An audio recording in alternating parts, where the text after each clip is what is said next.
An investment of $12,000 is appreciated for 5 years in an account that earns 10% interest compounded quarterly. Find the amount of money in the account at the end of the period. So what we have here is a simple interest rate question. So let's start off by recalling what our simple interest rate formula is and what each term in this formula means.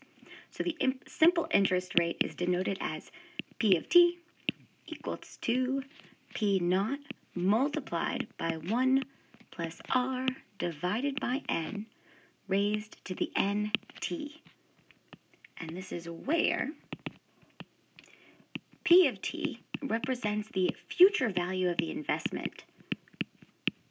So that's going to be in dollars. P naught is the initial amount. So again, if this is the initial amount or initial value, it's also going to be in dollars. R is the interest rate. And now we want to be mindful here. Interest rate is in percent, but we're going to need to convert this to the equivalent decimal form for calculations. So we'll convert to a decimal for the calculation.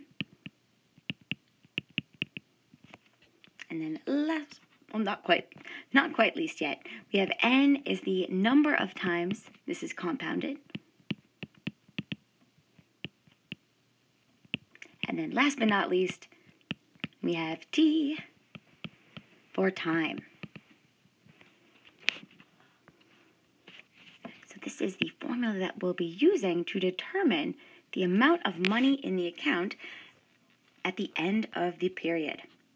So let's think about what's given here. We have an initial investment of $12,000. So we can say that P naught is equal to $12,000. We have that it's appreciated for 5 years. So T is equal to 5 years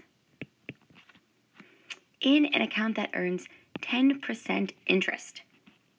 So we have R is equal to 10%. And again, we know we want to convert this to a decimal. So we'll do 10% divided by 100%, which is going to leave us with 0.1. So 0.1 is what we'll use in our computation. And then last but not least, we have that this investment is compounded quarterly. So that means it's compounded 4 times each year. So n is equal to 4. And what we want to find is the future value of this investment. So we are looking for P of t is equal to what? So now we can go ahead and we'll substitute this information into our simple interest form.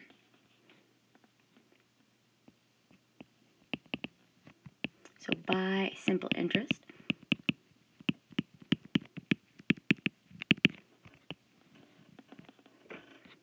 and we're going to have P of t is equal to our initial amount, which is $12,000, multiplied by 1 plus our interest rate in its decimal form, 0.1, divided by 4. And this is all raised to 4 multiplied by 5.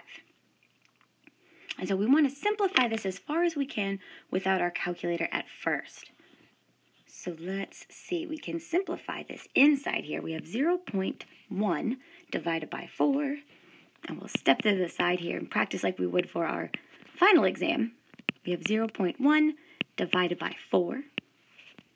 We'll add a couple zeros after the 1. So we know 4 goes into 0 0 times. Bring down the 1. We have 4 goes into 1 0 times. So 1 minus 0 leaves us with 1. Now we can bring down the next 0. So finally we see 4 goes into 10 2 times. So we have 2 times 4 leaves us with 8.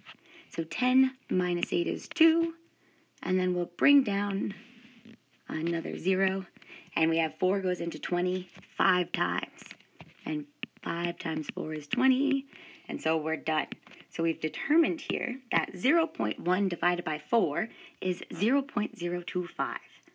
So this is equal to 12,000 multiplied by 1 plus 0.025, and that's all raised to the 4 times 5, which is 20. And then we have one more simplification here. We can combine these like terms within those parentheses, leaving us with $12,000 multiplied by 1.025 raised to the 20. So if this question was to appear on a final exam, this is where we would stop. We would just want to be sure to include that this is in dollars. Right, so again, this is the solution that we would stop at for the final exam. If this question appears on our homework, we can now substitute it into a calculator. So to find the exact value, we can plug into a calculator. The only time I will say this, plugging this value into a calculator, we'll find that this is equal to 19,663.397. And we know that dollars have 2 decimal places. Right, so since 7 is greater than 5, we can say that this is approximately 19,663 and 40 cents. So this is the value, the future value of the investment at the end of the period.